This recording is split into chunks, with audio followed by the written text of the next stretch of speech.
Hi everybody, welcome back to my channel. My name is Amy. If you're new here, I'm a full-time registered nurse, mom to 2 small children, and I also go to school part-time. And today I want to talk about some of the anxiety that I've been having surrounding COVID-19 pandemic.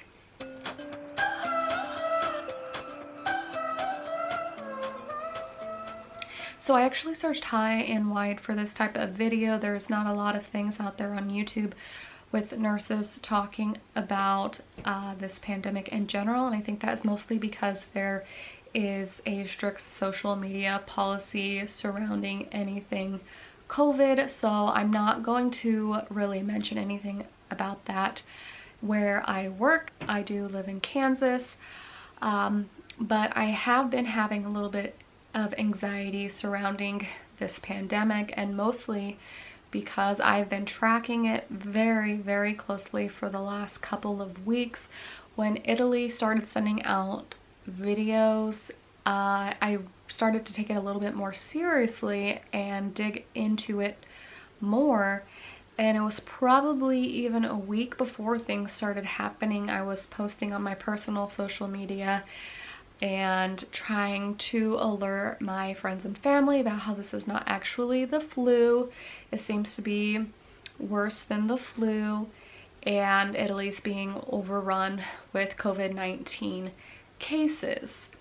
And so some of the anxiety that I'm having is mostly from knowing what's coming and seeing New York now being overrun by cases is kind of scary.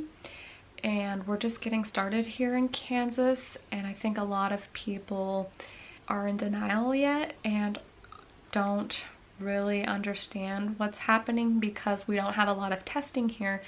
And if you're not in the medical profession and you're just looking at the data, it's hard to understand what's going to happen in a week's time or a 2 weeks time span from now. And I've been really looking closer to what's happening up in New York, and it's blatantly obvious that there is a huge PPE problem across the entire United States, and it seems as if the CDC has lowered their recommendations on what PPE is needed.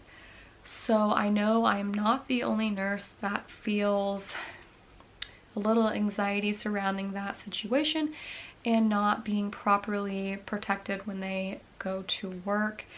The COVID virus has like a 2-week span where you don't even know that you're contagious.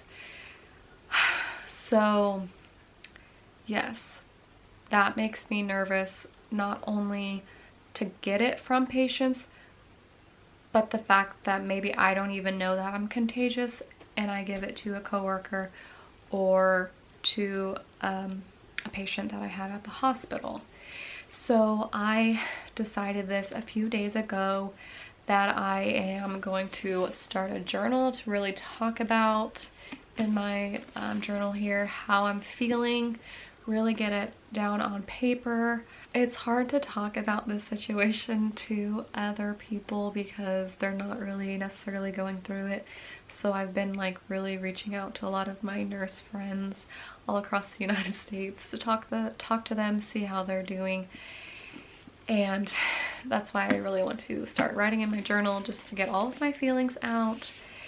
And I also decided that I was going to write a long letter to each of my kids telling them how much that I love them, how much they mean to me in case anything were to happen, but I am praying to God that nothing does happen.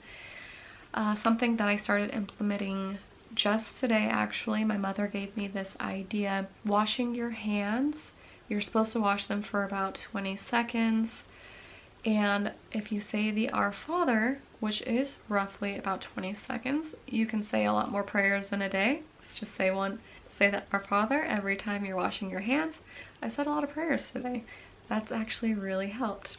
I am not giving any medical advice. You really need to talk with your doctor before you take any medications. But I have started taking vitamin D and vitamin C, and also taking iron. So I have a low ferritin level, so I'm actually supposed to be taking iron anyways. That's prescribed by my doctor, and the whole idea is to be as healthy as you can, so that's why I am taking the medications. I am also going to start doing some lung exercises. I don't know if any of this is actually proven, but COVID-19 does attack your lungs specifically, and as a nurse I'm going to be coming directly in contact with it, so I figured why not just do breathing exercises to try and keep my lungs as healthy as possible.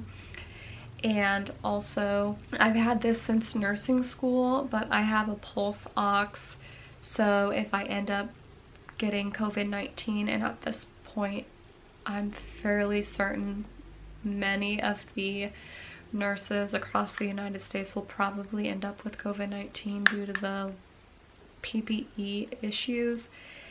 So this will keep an eye on my oxygen, and I also had this from nursing school, my stethoscope, just to keep an eye on my lung sounds. I'm also considering purchasing an incentive spirometer.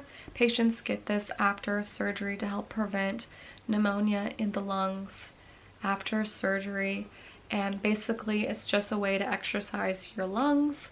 Once again, I don't know if that's really a thing, but I figured why not? I want to keep my lungs healthy, especially dealing with these patients. So this is what I've been doing at work to hopefully avoid bringing the virus home. I think it's probably just a matter of time before that actually happens, but I'm going to try and prevent that as much as possible. So I wear regular shoes, I drive to work, and then I just keep my dirty hospital shoes in the back of my vehicle, change shoes in the parking lot, and go to work. When I come home, I actually have brought a change of clothes to work. I change into those clothes and I leave my hospital shoes on, return to my vehicle, and change my shoes at the back of my vehicle. I wipe each one of my shoes down with a Clorox wipe, and I also wipe down my badge, my phone, my keys, and I am no longer bringing my like purse or whatever I take to work in my house anymore. It stays in the back of my vehicle. That way those germs from my bag are not coming into my house. I forgot to mention how I wash my scrubs. So if you look at the back of a bleach bottle, you'll actually see instructions on how to use it in your laundry. So immediately when I come home, I strip my clothes from what I wore to back from the hospital, the change of clothes that I brought there, and then my scrubs, I put them into the bleach water, let those wash with soap in there as well, and I immediately shower. I have been spending probably a little bit too much time researching COVID and looking at the numbers, so I know that definitely has impacted my anxiety. So I'm trying to cut back on that at home and just try and enjoy this time a little bit more with my family and maybe watch some more movies. I just watched Contagion and I felt like I was living in that movie, except the CDC seemed to be doing a lot better job on testing and containing the virus. No comments, no comments. So if you are also a nurse and you have been experiencing some anxiety about the situation, obviously we can't really talk about what's happening in the hospitals, but leave any recommendations as far as how you're handling your anxiety down below, and I'll see you next time. Bye. No mask were harmed in the making of this picture. This is the mask that I received from my doctors when I thought I had strep throat. So yeah.